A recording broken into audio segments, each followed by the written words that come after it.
दिल्ली के पॉश इलाके में रहने वाली संध्या देवी, रिटायर्ड प्रिंसिपल और घमंडी सास, अपने बेटे करण और बहू रिया के साथ रहती थीं। रिया दिखने में सीधी सादी पर अंदर से चालाक थी, बिल्कुल सीरियल वाली बिल्ली की मुस्कान।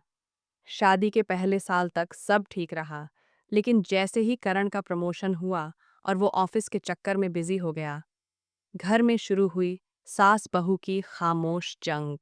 संध्या देवी को लगता, ये लड़की मुझे मेरे ही बेटे से दूर कर रही है, खाना भी पूछ के नहीं देती।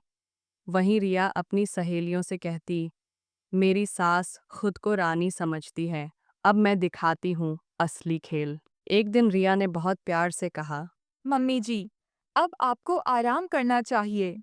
किचन का सारा काम मैं करूंगी। संध्या देवी खुश हो गईं, पर कुछ ही दिन में उनके खाने में कभी नमक कम, कभी मिर्च ज्यादा होने लगी।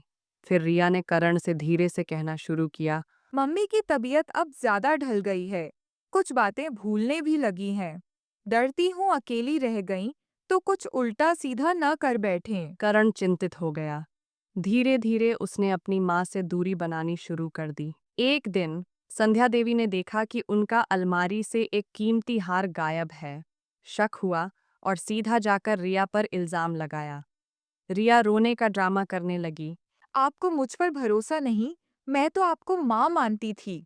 करण ने भी माँ को डांट दिया। माँ बिना सबूत इल्जाम क्यों लगाती हैं? संध्या देवी अपमानित हो गईं।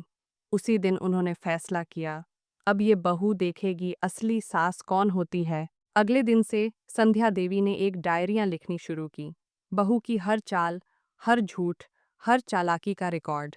वो चुपचाप रिया के मोबाइल पर रिकॉर्डिंग ऐप भी चालू कर देती, ताकि करण को सबूत मिल सके।